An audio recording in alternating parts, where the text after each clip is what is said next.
warahmatullahi wabarakatuh. Selamat pagi teman-teman semua. Sebelum kita mulai pembelajaran pada pagi ini, silakan kita membaca doa dulu. Untuk memulai pembelajaran pada pembelajaran ini berdoa.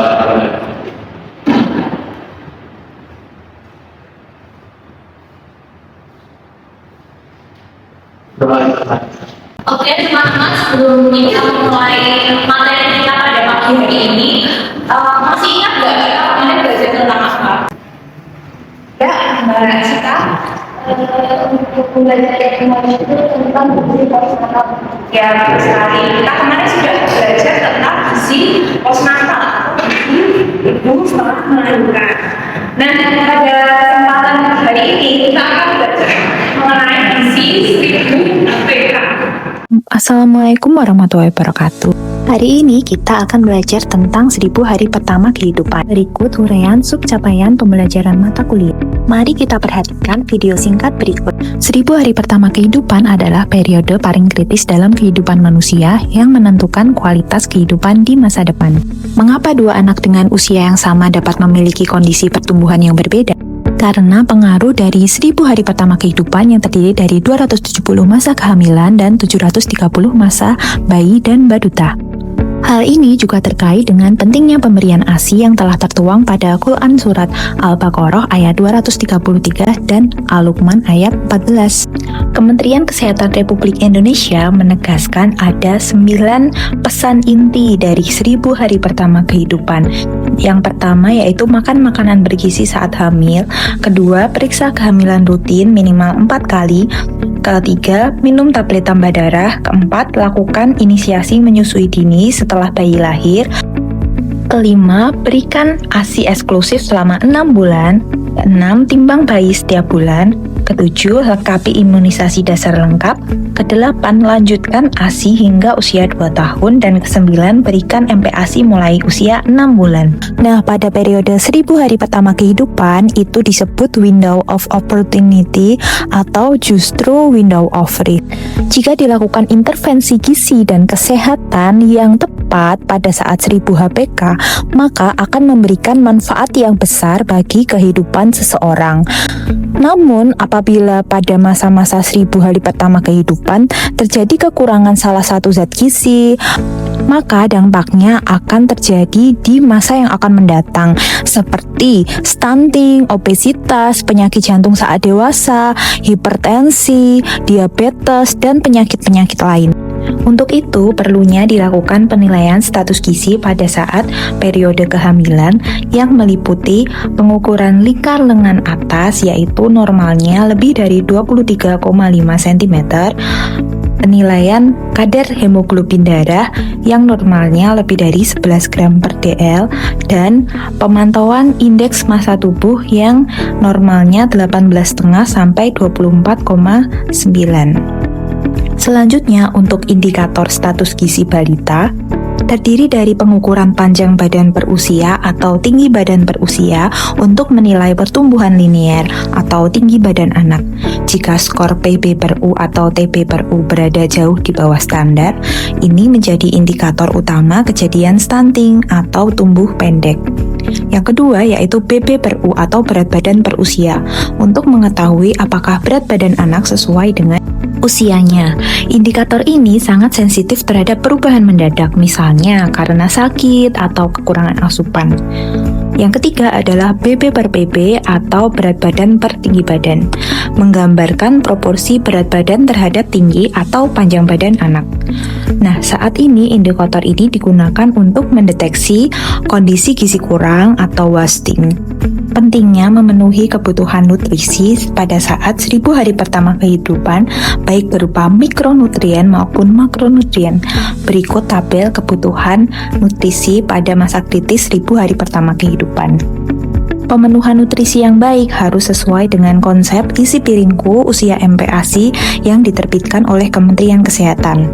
Tekstur MPASI juga harus disesuaikan setiap tahapan usia, yaitu 6-8 bulan yaitu ulek saring, 9-11 bulan yaitu dicincang, dan 12-23 bulan yaitu MPASI keluarga. Demikian pemaparan materi saya hari ini, sampai jumpa di materi berikutnya. Tujuan pembelajaran kita pada pagi hari ini yaitu sesuai dengan SNMK 2022, yaitu nanti kalian diharapkan mampu mengetahui tentang isi 1000 hari pertama kehidupan, yaitu isi pada saat dilahirkan hingga usia 22 tahun. Nah, kriteria penilaian kita pada pembelajaran kali ini yaitu nanti akan ada kuis, penugasan, presentasi tiap kelompok. Jadi nanti dibagi satu kelompok terdiri dari 3 orang. Kalian akan menganalisis masalah terkait tradisi pada 1000 hari pertama kehidupan. Coba ada yang tahu nggak masalah tradisi apa saja pada saat 1000 hari pertama kehidupan?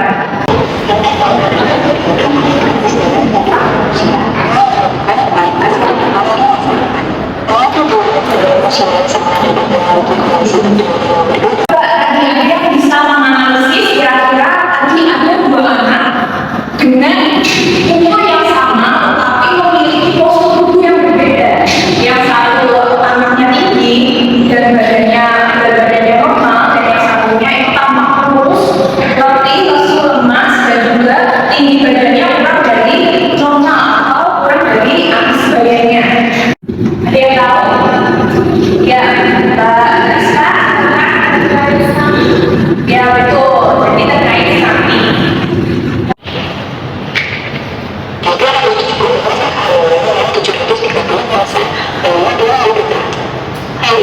Jadi apa sih sebenarnya 1000 hari pertama kehidupan itu? 1000 hari pertama kehidupan itu adalah masa-masa emas atau disebut juga sebagai golden period, di mana pada masa itu terjadi pertumbuhan dan perkembangan yang sangat besar. Nah, 1000 hari pertama kehidupan itu terdiri dari 270 hari pada masa kehamilan dan juga 730 hari pada masa setelah lahir ke dunia, yaitu umur 0 bulan hingga 2 tahun.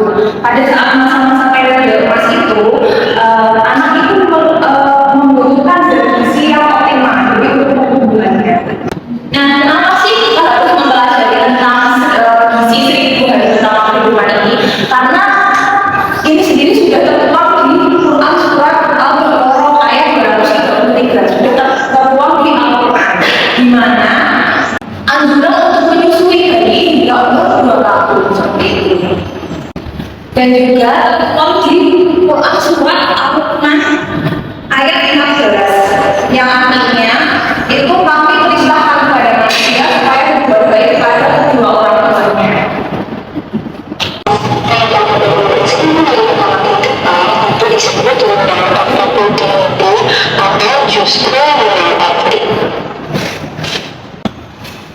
Nah, coba kalian dari gambar ini sama mana sih tidak perbedaannya antara yang sisi sebelah kanan dan sebelah kiri?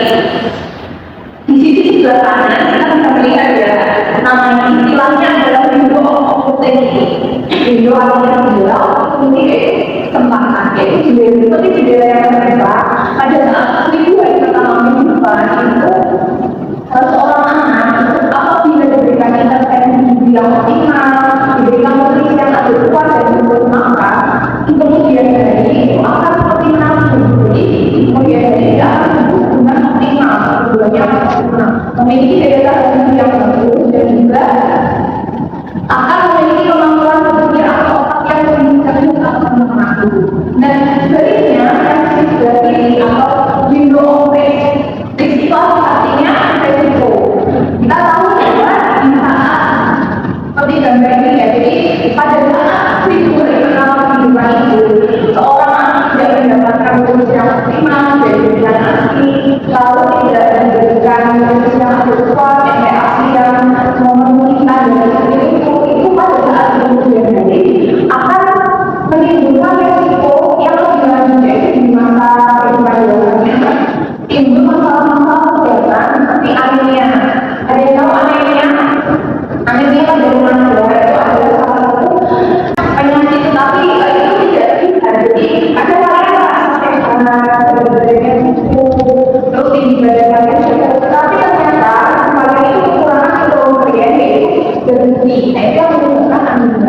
Lalu ada juga yang berikutnya komunitas. Nah, jika pada 1.200 atau usia 0 sampai 2 tahun, itu nutrisi yang diberikan itu tidak berupa kebanyakan makan gula, lalu anaknya itu tidak diberikan ASI, malah diberikan susu formula, dampak lebih lanjut itu akan terjadi obesitas. Terus juga penyakit jantung dan hipertensi itu sama dua penyakit itu. Nah, sini bisa kita lihat ya, nutrisi apa saja yang diperlukan selama 1.000 hari pertama kehidupan, yaitu ada beberapa mikronutrien dan makronutrien. Makronutrien adalah zat yang diperlukan banyak oleh kita dalam jumlah yang banyak. Sedangkan mikronutrien itu zat yang diperlukan dalam jumlah sedikit di tubuh kita, tetapi tidak pentingnya dengan makronutrien. Apabila terjadi defisiensi salah satu makronutrien, akan bisa menyebabkan pada penyakit-penyakit seperti tadi contohnya kekurangan gizi itu menyebabkan anemia seperti itu.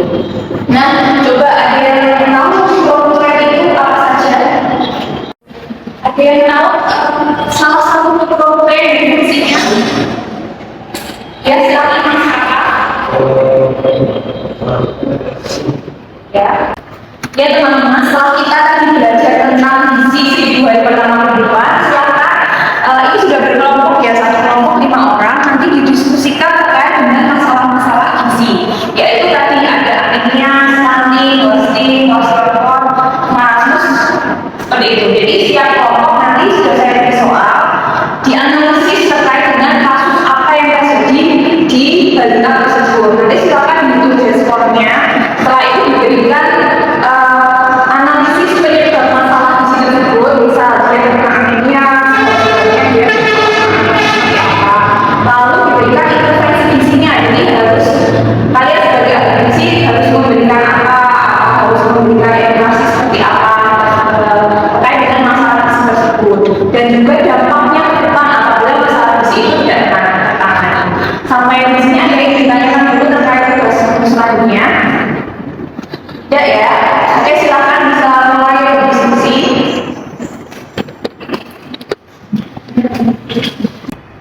Oke, kita evaluasi tentang pembelajaran kita pada pagi hari ini. Jadi tadi kita sudah belajar mengenai 1.000 hari pertama kehidupan dan kalian sudah mendiskusikan tentang kasus terkait masalah gizi di 1.000 hari pertama kehidupan.